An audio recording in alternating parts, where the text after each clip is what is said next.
ব্রাহ্মণের জাদুর কলসি। এক ছিল গরিব ব্রাহ্মণ, তার 3টি সন্তান। নগরের এক কোণে নদীর তীরে তার কুঁড়ে ঘর। সেখানে ব্রাহ্মণ তার স্ত্রী এবং ছেলেপুলেকে নিয়ে অতি কষ্টে দুবেলা দুমুঠো আহারের ব্যবস্থা করত। কোনো কোনো দিন আবার তাও জুটত না, কিন্তু সে ছিল ভীষণ সৎ। অন্যায়, লোভ এগুলো থেকে চিরকালই দূরে থাকতো। দিন রাত শুধু বলতো, মা দুর্গা, আমি যেন কখনোই বিপদগামী না হই।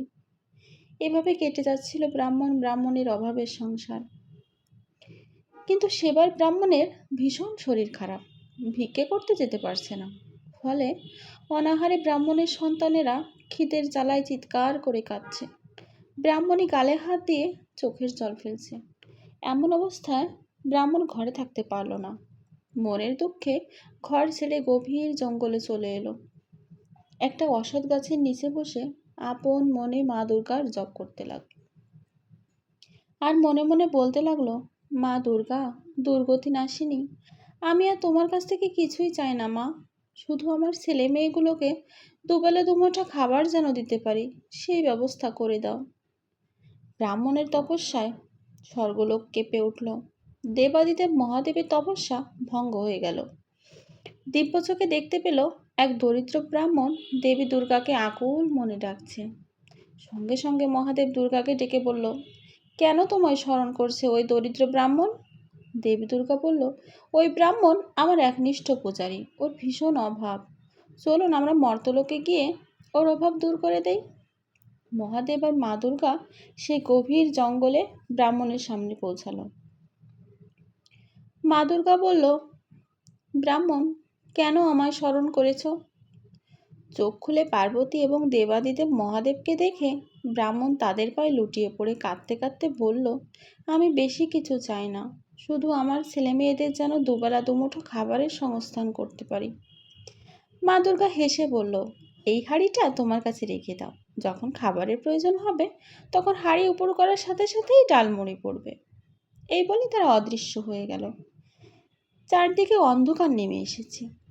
ব্রাহ্মণ মনে মনে ভাবল, এই অন্ধকারে এতটা পথ অতিক্রম করে বাড়ি যাওয়া ঠিক হবে না। তার চেয়ে আজকের রাতটুকু কাছাকাছি কোথাও কাটিয়ে কাল সকালে বাড়ি ফিরে যাবে। এই কথা ভেবে ব্রাহ্মণ জঙ্গলে আশ্রয় সন্ধান করতে লাগলো। জঙ্গলের খানিকটা অতিক্রম করে দেখতে পেল দূরে লণ্ঠনের আলো জ্বলছে। আলোর সামনে পৌঁছে দেখতে পেল একটা মুদি দোকান। দোকানের মালিক ব্রাহ্মণকে খদ্দের ভেবে দোকানে বসতে দিল। ব্রাহ্মণ বলল, দেখো বাপু, আমি তোমার খদ্দের নই। রাত হয়ে যাওয়ায় বাড়ি ফেরার সাহস পেলাম না। তুমি যদি আমাকে এক ঘটি জল দাও আর শোবার জন্য একটু জায়গা দাও, তবে আমি বিশেষ উপকৃত হই। দোকানের মালিক মনে মনে বিরক্ত বোধ করলেও মুখে কিছু বলল না। মনের ভাব গোপন করে এক ঘটি জল দিল ব্রাহ্মণকে। ব্রাহ্মণ জলের ঘটি পাশে রেখে হাঁড়ি উপর করলো। সঙ্গে সঙ্গে এক থালা মুড়ি হাঁড়ি থেকে পড়ল। ব্রাহ্মণ আপন মনে মুড়ি চিবোতে লাগলো। এদিকে দোকানি আর চোখে ব্যাপারটা লক্ষ্য করলো। মনে মনে ভাবলো, খালি হাঁড়ি উপর করার সাথে সাথে এক থালা মুড়ি হয়ে গেল, আশ্চর্য ব্যাপার। এভাবে তো দোকানি ব্রাহ্মণের পাশে ঘাপটি মেরে শুয়ে রইল। যখন ব্রাহ্মণ গভীর নিদ্রায় অচৈতন্য, তখন দোকানি সন্তর্পণে ব্রাহ্মণের মাথার ধারে রাখার হাঁড়িটা হাতে নিয়েই উপর করল। সঙ্গে সঙ্গে হাঁড়ি থেকে মুড়ি পড়তে লাগলো। দোকানির তো চোখ বড় বড় হয়ে গেল, আনন্দে আত্মহারা। তখন দোকানি অবিকল ওই রকম দেখতে একটা হাঁড়ি ব্রাহ্মণের মাথার কাছে রেখে আসল হাঁড়িটা লুকিয়ে রাখলো। পরদিন সকালে ব্রাহ্মণ নকল হাঁড়ি নিয়ে বাড়ির পথে হাঁটা দিল। বাড়িতে পৌঁছে স্ত্রীকে ডেকে বলল, এতদিন মা দুর্গা আমার ডাকে সাড়া দিয়েছে, দেখো কি এনেছি। ব্রাহ্মণী বলল, কি এনেছো? ব্রাহ্মণ প্রফুল্ল চিত্তে বলল, গতকাল সারা দিন জঙ্গলে বসে মা দুর্গাকে ডেকেছি।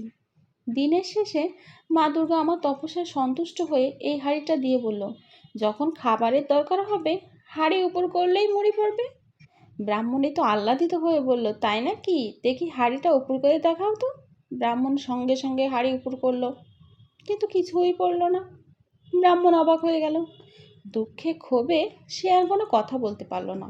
ব্রাহ্মণী মনে মনে ভাবল, অনাহারে স্বামীটার মাথাটাই খারাপ হয়ে গেছে। ব্রাহ্মণের স্বামীকে সান্ত্বনা দিয়ে বলল, 4টে মুড়ি এনে দেবো, খাবে? ব্রাহ্মণ কথা না বলে আবার বাড়ি থেকে বেরিয়ে পড়ল। হাঁটতে হাঁটতে চলে এলো সেই বনের গাছের নিচে। সেখানে এসে আবার মা দুর্গার নাম জপ করতে লাগলো। তখন মা দুর্গা এসে বলল, ব্রাহ্মণ, তুমি ভীষণ সাধাসিধে। যে মুদির দোকানে তুমি রাত কাটিয়েছিলে সেই দোকানের মালিকই তোমাকে ঠকিয়েছে। যাই হোক, এই নাও আরও একটা হাঁড়ি, সামলে রেখো। ব্রাহ্মণ মনের আনন্দে বাড়ির পথে হাঁটতে লাগলো। হাঁটতে হাঁটতে একসময় খুব ক্লান্ত হয়ে পড়ল। গাছের নিচে দাঁড়িয়ে মনে মনে ভাবল, একতলা মুড়ি খেয়ে হাঁটলে কষ্ট কমে যাবে। এই ভেবে ব্রাহ্মণ সে গাছের নিচে বসে হাঁড়ি উপর করলো।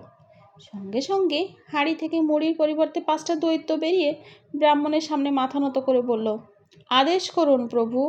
ব্রাহ্মণ তো হতবাক হয়ে গেল। মনে মনে ভাবল, কোথায় খাবো বলে আমি চাইলাম মুড়ি, আর তার পরিবর্তে কিনা 5টা দৈত্য হাজির হলো। ভালোই হলো, দেবী দুর্গা নিশ্চয়ই মুদিখানার মালিককে প্রহার করার জন্যই হাঁড়ি পাঠিয়েছে। ব্রাহ্মণ হাঁড়ি নিয়ে চলল মুদিখানার উদ্দেশ্যে।